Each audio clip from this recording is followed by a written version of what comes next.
Generally, the public thinks that the source of Anwar Ibrahim's wealth is from the West.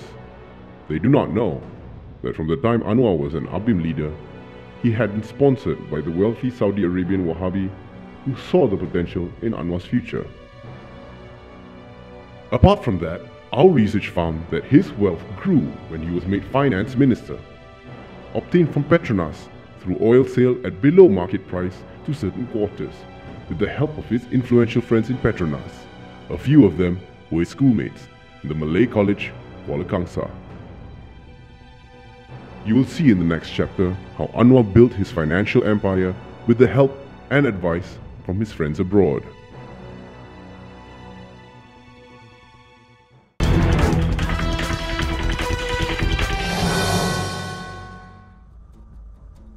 Aktiviti beliau nak melaksanakan satu gagasan besar. Dalam siasatan saya terhadap networking ini, maka saya diberitahu begitu.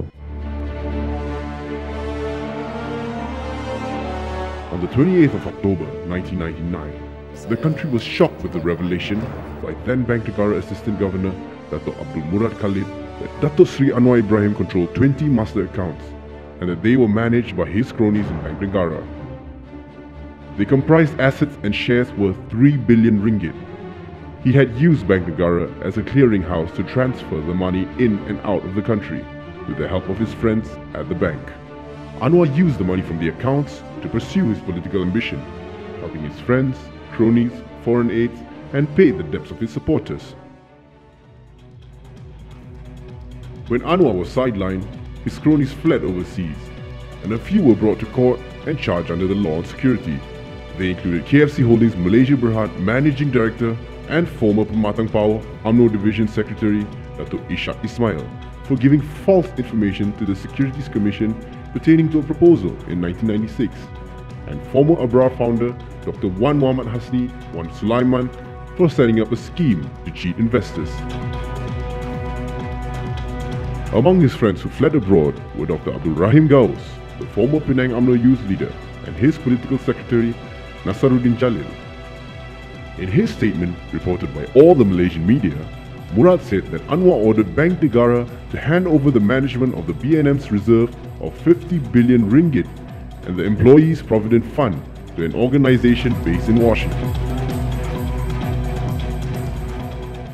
Aktiviti beliau nak melaksanakan satu gagasan besar seperti beliau dengan partai politik, tentu pakai duit banyak. Kemudian dengan aktiviti bersih, aktiviti dataran, occupy dataran, itu pakai duit tu. Budak-budak tu bukan ada duit. Jadi saya fikir mesti ada sumber kewangan daripada luar. Mesti. Kita tidak tahu kontak dia dengan pihak-pihak lain, contohnya networking Zionis, Amerika, kan? Ini kita tahu kemudian. Itu dalam siasatan saya terhadap networking ini, maka saya diberitahu begitu. Saya percayalah dalam soal connection Anwar di dalam pelbagai bidang dan lapangan begitu, kan? Benda itu lebih lama daripada itu. That organization is known as the Asia Pacific Policy Center, headed by Douglas Park, a former senior officer of the United States of America National Security Council, who was also responsible for building Anwar's image in the US and Europe. However, Murad said, luckily, Anwar's directive for the funds to be managed by the APPC did not materialize. The 3 billion ringgit was the strength Anwar had in working out his strategy to seize power from Dr. Mahathir. Our investigations found that although the matter had become an open secret in Kuala Lumpur, Mahathir was not aware of it. Saya percaya Tun Mahathir dia hendakkan Anwar jadi Perdana Menteri. Saya percaya, kan? Sebab kalau Anwar menjadi Perdana Menteri di luar persoalan integriti tadi, memang selayaknya. Sebab arus perkembangan Islam agak kuat.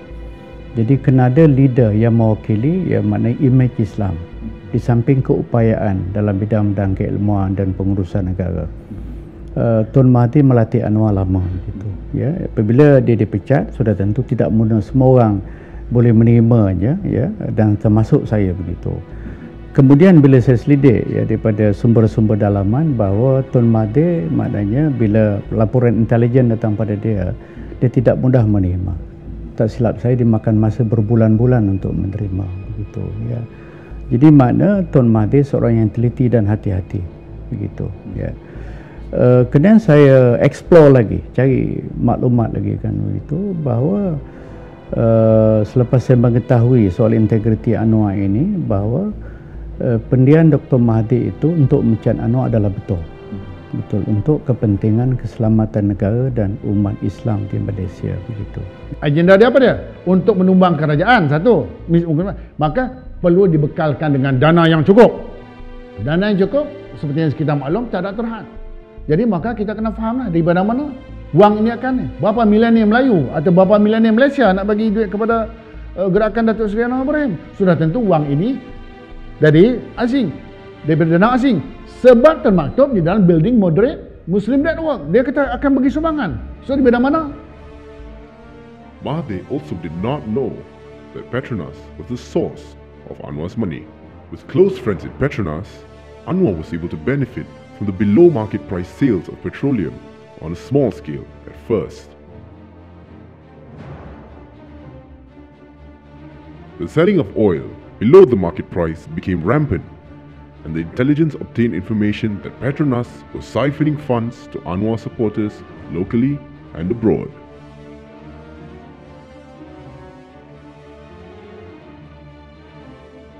The fixing of the below market price was the smartest conspiracy by the two former MCKK students. Anwar's cronies obtained big contracts from Petronas worth millions of pounds. Hence, it is not surprising that Anwar had many sympathizers in Petronas. Meanwhile, the Saudi Arabians provided direct financing to Anwar through third parties like universities, NGOs and banks, which had ties with personalities with the potential of becoming finance minister. Sebagai contoh, Institut Kajian Dasar atau ringkasnya IKD. Buku-buku IKD ini memang jelas disebut disponsor oleh Konrad Adenauer Stiftung, yang dulu ada beberapa program mereka oleh Frederick Neumann. Dua-dua ni adalah organisasi yayasan daripada Jerman untuk tujuan pemurtadan. Mereka telah memberi sejumlah duit pada masa pilihan raya kecil Pemerintah Poh bila Datuk Seri Wan Azizah ini, Datuk Seri Anwar dia orang bagi. Itu mungkin kecil. Tetapi dengan melihat kembali dua perkara.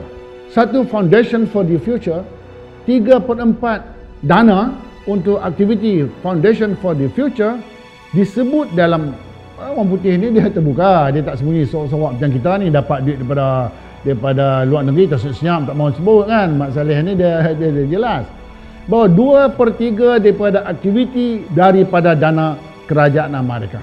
Beliau mempunyai beberapa kawan-kawan di bilioner daripada Saudi. Ada di kalangan bilioner itu pernah mendapat kontrak besar di Malaysia, pernah, dan sampai sekarang menjadi teman beliau. Saya agak sayalah bahawa selain daripada Barat, maka beliau mendapat dana daripada Saudi. The richest Saudi Arabian man, Saleh Abdullah Kamil, the founder of Al Barakah Bank, was Anwar's financial supporter since he was with Abim.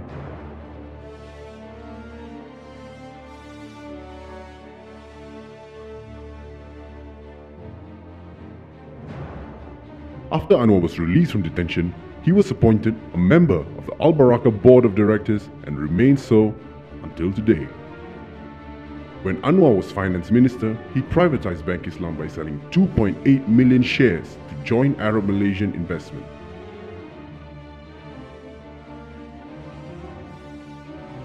Al Barakah and Saleh Kamil are the largest shareholders of Jami, while the remaining shares are held by Kamaruddin Jafar. Anwar has all the while received consultation fees for introducing foreign companies to Al Barakah and other Arab enterprises.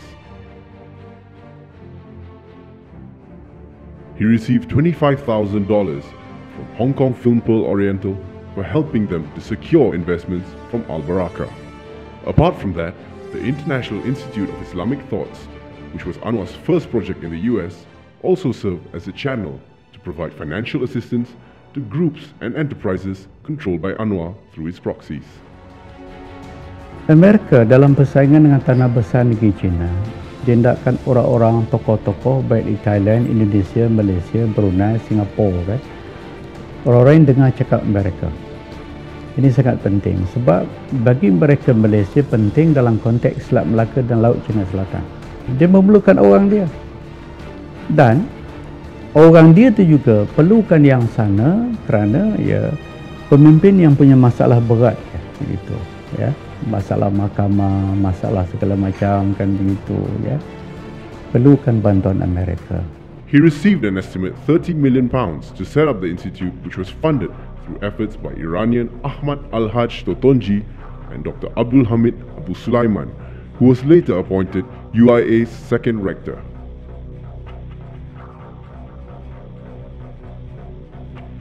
We believe the Saudi Arabians had thought Anwar not only on the value of the companies which were used as front, but also on how to negotiate with reliable banks to manage his accounts.